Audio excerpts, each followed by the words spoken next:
Bismillahirrahmanirrahim. Assalamualaikum warahmatullahi wabarakatuh. Semangat pagi. Selamat datang di video materi pembelajaran pendidikan Pancasila dan Kewarganegaraan. Baik, pada kali ini kita akan membahas materi tentang harmonisasi hak dan kewajiban asasi manusia dalam perspektif Pancasila. Sebelum kita memasuki materi, terlebih dahulu kita harus mengetahui apa makna dari hak asasi.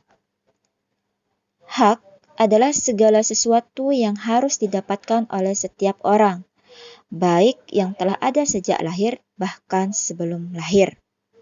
Sedangkan asasi adalah bersifat dasar atau pokok. Dengan demikian, secara sederhana, hak asasi manusia sama dengan hak dasar manusia menurut kodratnya.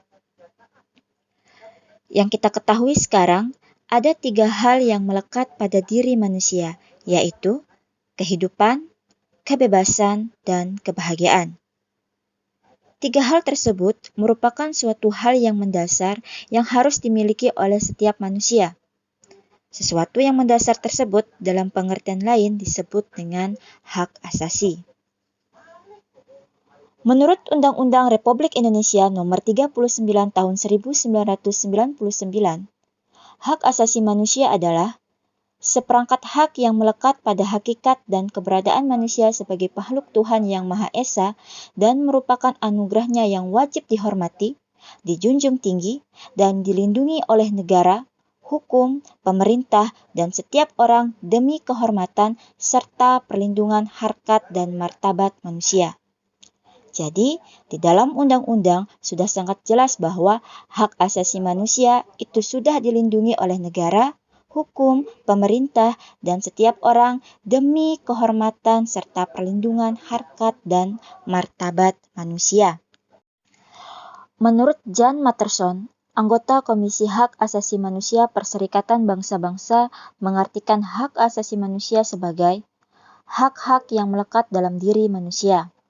Dan tanpa hak itu, manusia tidak dapat hidup sebagai manusia. Dari pengertian tersebut, maka pada hakikatnya dalam hak asasi manusia terkandung 2 makna. Yang pertama, hak asasi manusia merupakan hak alamiah, yang dimana hak alamiah ini sudah melekat dalam diri setiap manusia sejak ia dilahirkan ke dunia. Hak alamiah adalah hak yang sesuai dengan kodrat manusia sebagai insan merdeka yang berakal budi dan berperikemanusiaan. Tidak ada seorang pun yang diperkenankan merampas hak tersebut dari tangan pemiliknya. Hal ini tidak berarti bahwa hak asasi manusia bersifat mutlak tanpa pembatasan karena batas hak asasi manusia seseorang adalah hak asasi manusia yang melekat pada orang lain. Bila hak asasi manusia dicabut dari tangan pemiliknya, manusia akan kehilangan eksistensi sebagai manusia. Yang kedua, hak asasi manusia merupakan instrumen atau alat untuk menjaga harkat dan martabat manusia sesuai dengan kodrat kemanusiaannya yang luhur. Tanpa hak asasi manusia, manusia tidak akan dapat hidup sesuai dengan harkat dan martabat kemanusiaannya sebagai makhluk Tuhan yang paling sempurna. Selanjutnya, di materi ini kita juga akan membahas ciri-ciri yang dimiliki oleh hak asasi manusia yang membedakannya dengan hak-hak yang lain. Pertama yaitu hakiki. Hakiki artinya hak asasi manusia adalah hak asasi semua umat manusia yang sudah ada sejak lahir. Kedua, universal. Artinya hak asasi manusia berlaku untuk semua orang tanpa memandang status, suku bangsa, gender, atau perbedaan lainnya. Ketiga, tidak dapat dicabut. Artinya, hak asasi manusia tidak dapat dicabut atau diserahkan kepada pihak lain. Yang keempat, tidak dapat dibagi. Artinya, semua orang berhak mendapatkan semua hak. Apakah hak sipil dan politik atau hak ekonomi, sosial, dan budaya. Pengakuan terhadap hak asasi manusia pada hakikatnya merupakan penghargaan atau pengakuan terhadap segala potensi dan harga diri manusia menurut kodratnya. Kendati pun demikian, tidaklah boleh kita lupakan bahwa Hakikat tadi tidak hanya mengundang hak atau menikmati kehidupan secara kodrati, sebab dalam hakikat kodrati itu pun terkandung kewajiban pada diri manusia tersebut. Tuhan memberikan kepada manusia sejumlah hak dasar tadi dengan kewajiban membina dan menyempurnakannya. Baik, setelah kita sudah memahami apa itu makna dari hak asasi, materi selanjutnya kita akan mempelajari tentang makna kewajiban asasi manusia. Sebelum masuk ke dalam materi tersebut, kita harus mengetahui apa itu kewajiban.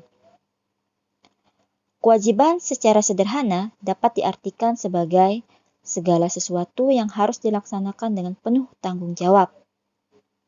Dengan demikian, kewajiban asasi dapat diartikan sebagai kewajiban dasar setiap manusia. Ketentuan Pasal 1 Ayat 2 Undang-Undang Republik Indonesia Nomor 39 Tahun 1999 tentang Hak Asasi Manusia menyatakan, kewajiban dasar manusia adalah seperangkat kewajiban yang apabila tidak dilaksanakan, tidak memungkinkan terlaksananya dan tegaknya hak asasi manusia. Hak dan kewajiban asasi merupakan dua hal yang saling berkaitan.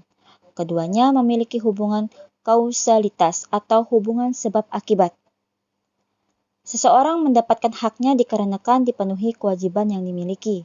Misalnya, seorang pekerja mendapatkan upah setelah dia melaksanakan pekerjaan yang menjadi kewajibannya. Selain itu, hak yang didapatkan seorang sebagai akibat dari kewajiban yang dipenuhi oleh orang lain. Misalnya, seorang pelajar mendapatkan ilmu pengetahuan pada mata pelajaran tertentu sebagai salah satu akibat dari dipenuhnya kewajiban oleh guru, yaitu melaksanakan kegiatan pembelajaran di kelas. Hak dan kewajiban asasi juga tidak dapat dipisahkan, karena bagaimanapun dari kewajiban itulah muncul hak-hak dan sebaliknya. Baik, sampai di sini materi kita tentang harmonisasi hak dan kewajiban asasi manusia dalam perspektif Pancasila.